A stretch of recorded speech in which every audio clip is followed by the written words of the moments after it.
పుట్టినరోజు. మరి ఈ మొదటి పుట్టినరోజున వారి తల్లి తండ్రి ఆ పుట్టినరోజు నాడు చాలా సంతోషించి ఉంటారు. వారి అమ్మమ్మ తాతయ్య, వాళ్ళ నాన్నమ్మ తాతయ్య చాలా సంతోషించి ఉంటారు.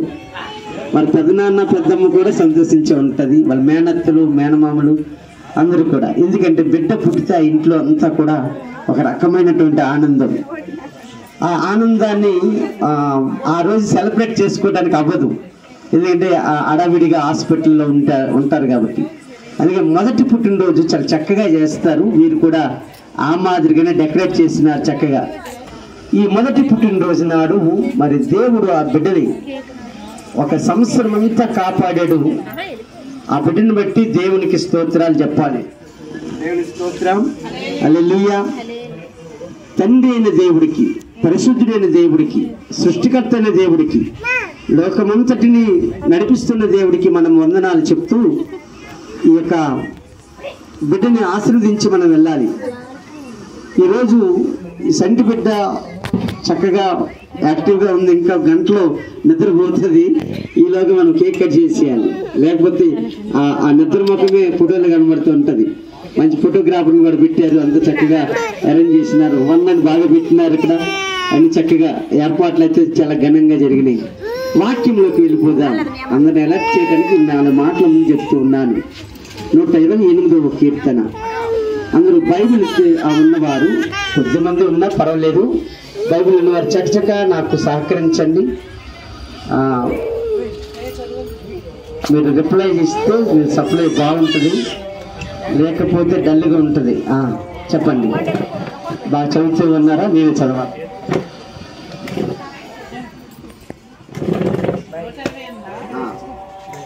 3-4 వచనాలు చదువుతారు. 3-4 వచనాలు చదువుతారండి. నీ లోగిట నీ భార్య ఫలించు ద్రాక్ష వలె ఉండును. నీ భోజనపు బల్ల చుట్టూ నీ పిల్లలు ఒలీవ మొక్కల వలె ఉందురు. యెహోవా యందు భయభక్తులు కలిగి ఉండుట ఇలాగూ ఆశీర్వదించబడును.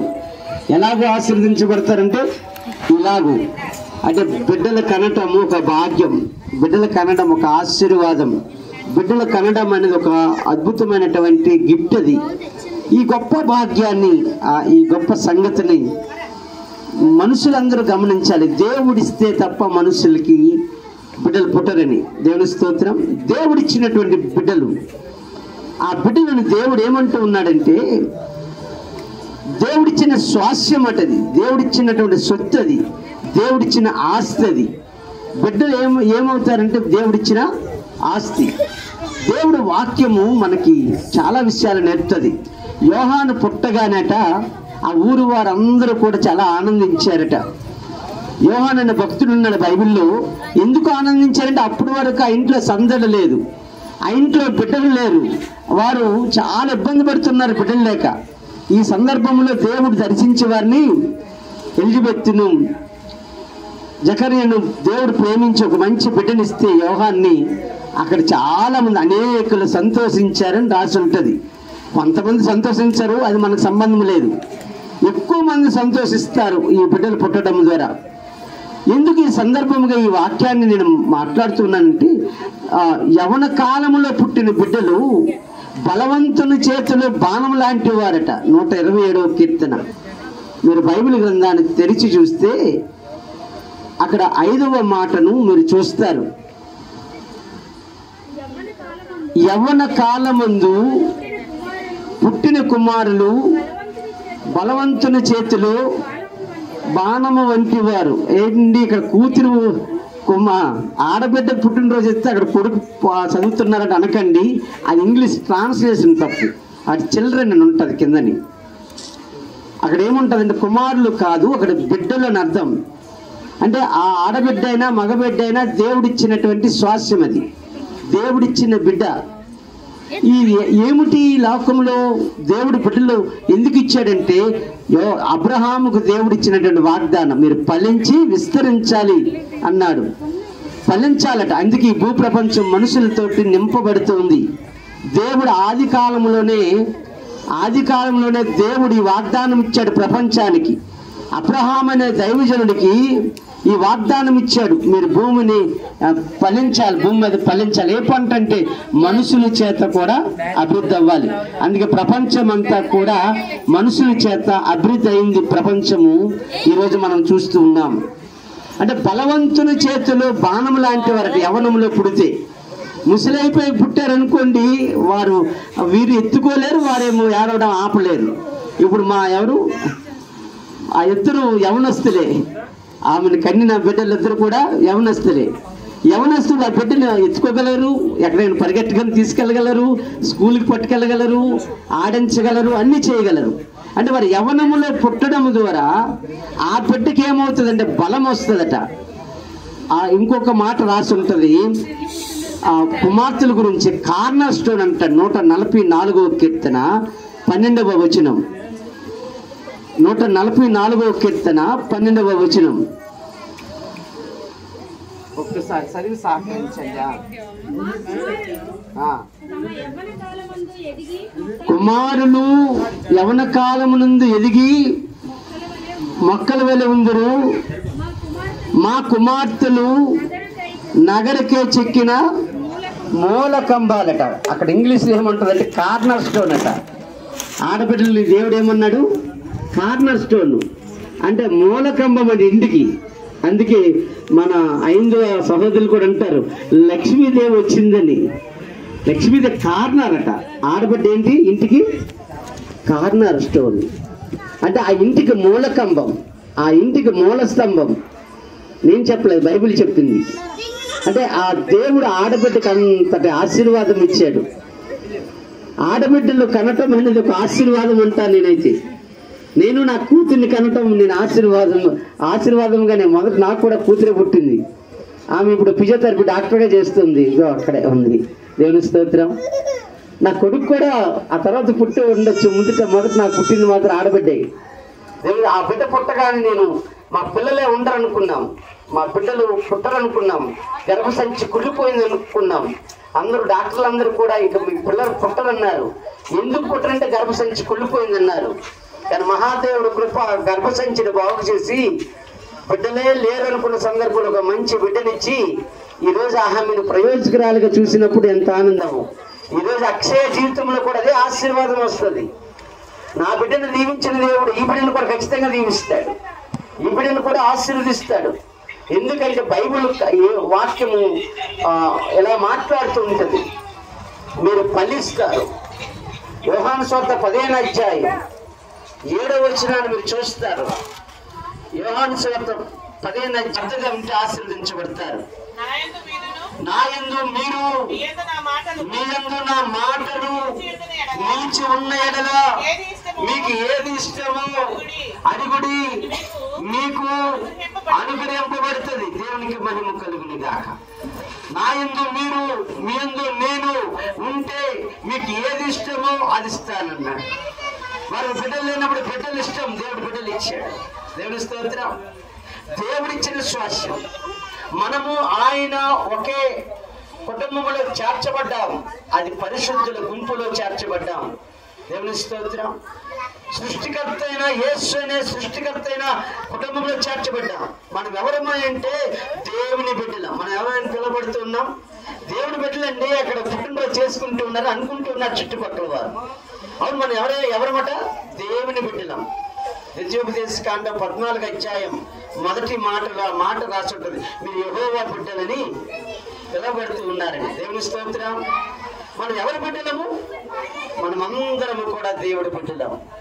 మరి ఈ బిడ్డ ఎవరంటే దేవుడిచ్చిన బిడ్డ. దేవునికి స్తోత్రం. హల్లెలూయా.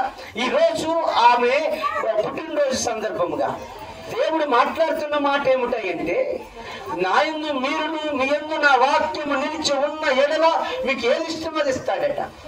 ఈ బిడ్డను ఎలా పెంచాలో జ్ఞానము కావాలా అది ఇస్తాడు. ఈ బిడ్డను బాగా చదివించాలనుకుంటూ ఉన్నారా అది ఇస్తాడు. ఈ బిడ్డను ప్రయోజకరాలుగా చూడాలని అనుకుంటూ ఉన్నారా అది ఇస్తాడు. ఎందుకు ఇస్తాడంటే ఆయన ప్రమాణకం చేశాడు. అయితే ఆయన ప్రమాణకం చేసిన మన జీవితంలో జరగాలంటే ఏకైక మార్గం ఆయన వాక్యం మన హృదయంలో ఉండాలా, దేవుడి మాటలు ఉండాలా. దేవుడి మాటలు ఎవరి హృదయంలో ఉంటే ఆశీర్వదించబడతారు. ద్వితీయోపదేశకాండం 28వ అధ్యాయం దేవుడు మాట్లాడుతున్నాడు. మొదటి మాట, ఆ రెండవ మాట చదువుతూ ఉన్నారు దేవుడు వాక్యాన్ని. నీవు నీ దేవుడైన యెహోవా మాట శ్రద్ధగా విని నేడు నిన్ను నీకు ఆజ్ఞాపించిన ఆయన ఆజ్ఞలన్నిటినీ నీవు అనుసరించి నడుచుకుని ఎడల నీ దేవుడైన యెహోవా భూమి మీద ఉన్న సకల జనులకు కంటే హెచ్చించును అలా చదువుతూ ఉంటే, నువ్వు దేవుడు మాట వింటే విని ఎడల ఈ దీవెనలన్నీ నీ మీదకు వస్తాయి, నీకు ప్రార్థించును. నువ్వు పట్టణములో దీవించబడతావు, పొలములో దీవించబడతావు. నీ గర్భఫలము, నీ భూఫలము, నీ పశువుల మంద, దుక్కుటెద్దులు, నీ గొర్రెల మేకలు దీవించబడతాయి. దేవుని నీ గర్భఫలము దీవించబడుతుందట. ఇప్పుడు ఆ బిడ్డ గర్భఫలం దీవించబడింది కాబట్టి ఆ బిడ్డ మనం చూడగలుగుతూ ఉన్నాం. ఆ తల్లిదండ్రులు ఇద్దరు దేవుడు ప్రేమించాడు కాబట్టి దీవించబడింది. దేవుడు మాట విన్నవారు, దేవుడు మాట అంటే ఇష్టపడిన వారు ఎన్నటికీ పాడైపోరు. నేను కూడా భయంకరమైనటువంటి అన్య కుటుంబంలో నుంచి వచ్చాను. నేను భయంకరమైన పరిస్థితిలో నుంచి వచ్చాను. ఒక ఉన్నతమైన కులంలో నుంచి వచ్చాను, ఒక ఉన్నతమైన స్థితిలో నుంచి వచ్చాను. అవేమి నా స్థితిని మార్చలేదు. సృష్టికర్త అయిన దేవుడు మాత్రమే మార్చాడు. ఆయనే ప్రపంచానికి రారాజు, ఆయనే ప్రపంచాన్ని నడిపిస్తున్నవాడు. ఆయన పేరు నజరేయుడైన యేసు. ఆ యేసుని ఎవరైతే ఆరాధిస్తారో వారు అన్ని విషయాలు వర్ధిల్లుతారు. బిడ్డల విషయంలో దేవుడు ఒక ప్రత్యేకమైన ప్రణాళిక ఉన్నది. చిన్నప్పటి నుంచి మనము ఎలా పెంచాలంటే ఆ బిడ్డ ఎలాగా వినే శక్తి లేదు, గ్రహించే శక్తి లేదు. ఇక్కడ తల్లిదండ్రులుగా మనం నేర్చుకోవాల్సిన పాఠం, మన బిడ్డలకి మనం నేర్పే అద్భుతమైన పాఠాలు ఏమిటంటే దేవుని గురించిన జ్ఞానం చిన్నప్పుడు వేయాలి. మీ పసిపిల్లలకి నేర్పండి అంటాడు బైబిల్ గ్రంథం. అన్ని వాక్యాలు చదివి చెప్పడానికి సమయం లేదు, వినేదానికి మనకు కూడా ఓపిక తక్కువ ఉంటుంది. ఎందుకంటే సెలబ్రేషన్స్కి వచ్చినాం, వాక్యం వినడానికి రాలేదు. కాబట్టి నేనేమంటానంటే సాయంత్రకాల సమయంలో దేవుడు మనకిచ్చిన బిడ్డలని ఆయన కొరకే పెంచాలా, ఆయన కొరకే. అన్నట చాలా కష్టపడిందండి బిడ్డలు కనడానికి. అసలు బిడ్డలు లేరు, ఏడుస్తుంది, చాలా బాధ. అందరు కూడా సేదరించుకుంటూ ఉన్నారు, అందరు ఇరుగు పొరుగులు అందరు సేదరించుకుంటున్నారు. బిడ్డలు లేరు, బాధపడుతుంది. కానీ మందిరములో కన్నీరు విడుస్తుంది. ఎంతకాలం కన్నీరు విడిచిందో, ఎంతకాలం ఏడ్చిందో నాకు తెలియదు, కానీ కన్నీరు విడిచిందట. కానీ దేవుడు, అక్కడ ఉన్న సేవకుడు కూడా ఆమె మనసును గ్రహించలేకపోయాడు. అక్కడ ఉన్న సేవకుడు గ్రహించలేకపోయాడు, భర్త గ్రహించలేకపోయాడు, బిడ్డలు గ్రహించలేకపోయారు, ఆ చుట్టుపక్కల ఎవరు గ్రహించలేకపోయారు. కానీ దేవుడు మనసును చూశాడట. నోరుని చూసే దేవుడు కాదు, నేను ప్రకటిస్తున్న దేవుడు. 1వ సమూయేలు గ్రంథం 1వ అధ్యాయం మీరు ఆ 10-11 వచనాలు కానీ మీరు చదివితే అక్కడ రాయబడుతుంది. సేవకుడు అక్కడ కింద లైన్ చదువుతారు. యెహోవా సన్నిధిలో మొరపెడుతుంటే, యెహోవా సన్నిధిని ప్రార్థన చేయుచుండగా ఏలి ఆమె నోరుని కనిపెడుతున్నాడు. అందరూ కూడా, మనుషులందరూ కూడా నోరులు కనిపెడతారు, అది సేవకుడితో సైతం. దేవుడు నోరుని కనిపెట్టాడు, మనసును కనిపెడతాడు. నీ మనసు ఎలాగుందో చూస్తాడు, నీ మనసు ఎలాగా ఉందో చూసి నీకు కావాల్సింది ఇస్తాడు. అన్న మనసును ఎరిగిన దేవుడు గుడ్రాలుగా పిలువబడుతున్న ఆమెను, బలహీనరాలుగా చూస్తున్న ఆమెను దేవుడికి ఉన్నతమైన ఆశీర్వాదం ఇచ్చాడు. ఎలాగంటే మనసును చూశాడట, మనసుతో ప్రార్థించిందట. వెంటనే సమూయేలును ఒక బిడ్డను దేవుడు ఇచ్చినాడు. ఆ సమూయేలే మొదటి ప్రవక్త. ప్రపంచానికి రాజులను అభిషేకించడానికి ఆ కుమారుని దేవుడు ఎన్నుకున్నాడు. ఈరోజు ఈ కుమార్తెను కూడా నగరానికి చెక్కిన మూలకమ్మగా మార్చేస్తాడైనా. ఎలా అంటే నువ్వు చిన్నప్పటి నుంచి అలా పెంచాలి. అన్న దేవుడి మందిరంలో, దేవుని యొక్క సన్నిధిలో సమూయేలు బిడ్డని పెంచిందట. మనం కూడా మన బిడ్డలను దేవుడి మందిరంలో పెంచాలి. దేవుడి మందిరాన్ని రోజుకి తీసుకురాని అవసరం లేదు, మీ ఇల్లునే ఒక మందిరంగా మార్చాలి. రోజుకి ప్రతిరోజు ఒక వాక్యమైన పాలతో పెంచండి మీ బిడ్డలను, ఖచ్చితంగా ఆశీర్వదించబడతారు. దేవునికి స్తోత్రం కలుగును గాక. దేవునికి స్తోత్రం. నా జీవితంలో చాలా చూశాను, నా ఎత్తు పల్లాలు చూశాను. చాలా మంది, నాకు 3 చోట్ల మినిస్ట్రీ ఉంది, విజయవాడ, విశాఖపట్నం, విజయనగరం. ఈ 3 చోట్ల చాలా వందల మందితో నేను మాట్లాడుతున్నప్పుడు వాళ్ళ బాధలు ఒక్కొక్కసారి వింటప్పుడు అనిపిస్తుంది. గుడ్రాలు చాలా మంది వస్తారు, బిడ్డలు లేరయ్యా ప్రార్థన చేయండి. ఎన్ని సంవత్సరాలు అయిందమ్మా పెళ్ళయింది? 10 సంవత్సరాలు అయిందండి, పిల్లలు లేరండి. ఇంట్లో అంతా కూడా బిడ్డలు లేకపోవడం లేక చారంగా ఉన్నామండి అంటున్నప్పుడు చాలా బాధ వేస్తుంది. అవును, దేవుడు ఇస్తే గానీ బిడ్డలు మనకు కలగరు. దేవుని స్తోత్రం. ఈరోజు అక్షయ పుట్టింది అంటే ఆ ఇంటికి వెలుగది, ఆ ఇంటదు. ఈరోజు మీతో మంచి మాట చెప్పి నేను ముగిస్తాను. ఆ మంచి మాట ఏమిటి తెలుసా? సృష్టికర్తన దేవుడు నీ ప్రతి అవసరత తీరాలంటే ఆయన సన్నిధిలో అడగాలి. అడిగి చూడండి. మీకు ఇక్కడ ఉన్న వారు ఎవరికైనా ఒకవేళ బిడ్డలు లేకుండా వచ్చారేమో, ఈరోజు ఒక దైవజనుడిగా, ఆయన సేవకుడిగా ఒక మాట అయితే చెప్పగలుగుతున్నాం. మీరు విశ్వసించి ఇక్కడి నుంచి వెళ్తే ఎవరైనా బిడ్డలు లేని వారు ఉంటే నా దేవుడు త్వరలో నాకు మంచి బిడ్డలు ఇవ్వబోతూ ఉన్నాడు. పరిశుద్ధాత్మ దేవుడు చెప్పమంటే చెప్తూ ఉన్నాను. ఒకవేళ బిడ్డలే కదా నీ ఇంట్లో ఏదైనా లోటు ఉందేమో, నీ సమస్యలు ఏదైనా ఉన్నదేమో, నీ జీవితంలో ఏదైనా ఇబ్బంది ఎదుర్కొంటూ ఉన్నావేమో, నా దేశాన్ని పరిశుద్ధుడి దగ్గరికి రండి. నేను మతం దగ్గరికి రాలేదండి, నేను మతస్థుని కాదు, నేనే మతస్థుని కాదు. I'm not belongs to any religion, I'm not belongs to any caste, I'm not belongs to any political leaders. దేవుని స్తోత్రం. నేను ఐ బిలాంగ్స్ టు క్రైస్ట్. నేను క్రీస్తుకు చెందిన వాడను, నేను యేసుకు చెందిన వాడును. యేసు ఒక్కడే పరిశుద్ధ దేవుడు. ఆయన ద్వారానే మానవుడు పరలోకానికి వెళ్తాడు. యేసు ప్రభు వారు చెప్పారు, నేనే మార్గం, నేనే సత్యం, నేనే జీవం, నా ద్వారా తప్ప ఎవరు పరలోకానికి వెళ్ళరని. ఈరోజు ఈ సత్యాన్ని బోధించడానికి ఒకనాడు నేను ఒక అనాథని, ఈరోజు అనేక మందికి దేవునిగా మార్చేసినాడు. నన్ను దీవించిన దేవుడు ఇంటి వారిని దీవిస్తాడు, మీ కుటుంబాలను దీవిస్తాడు. ఒక్కసారి యేసు అనే పరిశుద్ధిని ఆరాధించి చూడండి. మిమ్మల్ని బలవంతం చేయట్లేదు కానీ నా దేవుడి పుట్టినరోజు సందర్భముగా మీకు శుభవార్త చెప్పమంటూ ఉన్నాడు. ఈ యొక్క పుట్టినరోజుకు వచ్చిన వారందరూ కూడా ఒక శుభవార్తను త్వరలో వినబోతూ ఉన్నారు. ఆమెను చెప్పండి, ఆమెను చెప్పండి. ఆమెనంటే అలా జరుగును గాక. మీకు అన్ని బాగుంటే ఆమెను చెప్పొద్దు, మీకు ఏమి వద్దనుకుంటే ఏమి చెప్పొద్దు. మీకు ఇది కావాలని ఆమెను చెప్పండి. త్వరలోనే అది నా దేవుడు ఇవ్వబోతూ ఉన్నాడు. దేవుని స్తోత్రం. హల్లెలూయా. నా బైబిల్ చెప్తూ ఉంది, యోహాను సువార్త 10:10 ప్రకారం నా దేవుడు మాట్లాడుతూ ఉన్నాడు. ఏమని మాట్లాడుతూ ఉన్నాడు? ఒక అద్భుతమైన మాట అక్కడ రాయబడుతుంది. ఏమనుంది?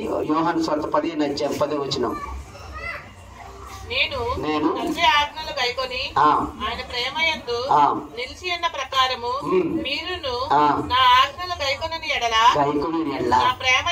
నా ప్రేమయందు నిలిచి ఉంది. దేవుని స్తోత్రం. దేవుడు ఆజ్ఞలను ఎవరైతే నిలిచి ఉంటారో దేవుడు ప్రేమయందు నిలిచి ఉంటారు. అప్పుడు మీరు అడిగిన వాటిని అన్నిటిని ఆయన ఇస్తాడు. దేవుడు ఆజ్ఞలో నిలబడదాం. యోహాను 14:14 ప్రకారం నా నామములు మీరు ఏదైతే అడుగుతారో అది మీకు చేతును అంటాడు ఆయన. అలాగైనా రాసింది మీ బైబిల్లో. దేవుని స్తోత్రం. నా నామములు మీరు ఏది అడిగినా అది చేస్తాను. ఈరోజు ఇక పుట్టినరోజు చేసుకుంటున్న కుటుంబంలో అమ్మ వింటూ ఉన్నారు. ఏమా ఎక్కడున్నాడమ్మా? మన్నాడు వరుణ్ కింద ఉన్నట్టుంది. ఈరోజు వీరికి కూడా నేను ఒక శుభవచనం పలికి వెళ్తాను. ఏమిటా శుభవచనం అంటే, ఈ ఏడాది ఈ పుట్టినరోజు సందర్భంగా వచ్చే ఏడాది కల్లా మీరు ఆశించింది నా దేవుడు మీకు ఇవ్వబోతూ ఉన్నాడు. ఆమెను చెప్పండి. ఇలా ప్రకటించి వెళ్తున్నాను, ఊరికనే కాదు. నా దేవుడు చెప్పాడు, నువ్వు ఎక్కడ ఏ స్థలంలోకి వెళ్తే అక్కడికి ప్రవచించని. దేవుని స్తోత్రం. దేవుడు కార్యాలు చేస్తాడు. ఈ పుట్టినరోజు సందర్భముగా ఇంటి వారందరూ సంతోషించినట్లుగా మీరు సంతోషిస్తారు. త్వరలో యేసు ప్రభువు రాబోతున్నాడు భూమి మీదకి. ఆయన రాకక ముందే మనం సిద్ధపడాలి. మన ఆత్మను సిద్ధపరచుకోవాలి. మన ఆత్మ పరలోకానికి వెళ్ళాలి. మన ఆత్మ పరలోకంలో నిత్యం ఉంటుంది. మనం ఆయన బిడ్డలుగా మారాలి. ఇప్పుడు అక్షయ వరునికి బిడ్డగా మారింది. ప్రపంచమంతా దేవుడి బిడ్డలుగా మారాలి. దేవుడి బిడ్డలు ఎలాగలుగుతాం? దేవుడి బిడ్డలు అవ్వాలంటే ఏదో నోటితో అయ్యేది కాదు, ఇద్దరు మనుషులతో అయ్యేది కాదు. దేవుడి బిడ్డలు అవ్వాలంటే యోహాను సువార్త 1 ఆ 12వ వచనాన్ని చూస్తారు. దేవుడి బిడ్డలు అవ్వాలంటే తన్ను ఎందరు అంగీకరిస్తారు, యేసు అనే పరిశుద్ధుని ఎందరైతే అంగీకరిస్తారో వారందరికీ అనగా తన నామమునందు విశ్వాసముంచే వారికి దేవుని పిల్లలగుటకు అధికారం ఇస్తాడట. వరుడు పిల్లవడానికి అధికారం ఇచ్చేసినాడు అక్షయ్కి. మనం ఇప్పుడు దేవుడి బిడ్డలం అవ్వాలి. మనుషుల బిడ్డలు అవ్వటం వల్ల ఈ భూమి మీద పలానా తండ్రి బిడ్డలని పిలవబడతాం. కానీ దేవుడి బిడ్డలు అవ్వాలంటే ఏకైక దారి యేసే. దేవునికి స్తోత్రం. దేవుడి బిడ్డలు అయిన వారికి దేవుడి రాజ్యంలోకి వెళ్ళే అధికారం ఉంటుంది. దేవుడి బిడ్డలు అయిన వారికే దేవుడి ఇల్లు దొరుకుతుంది. ఇప్పుడు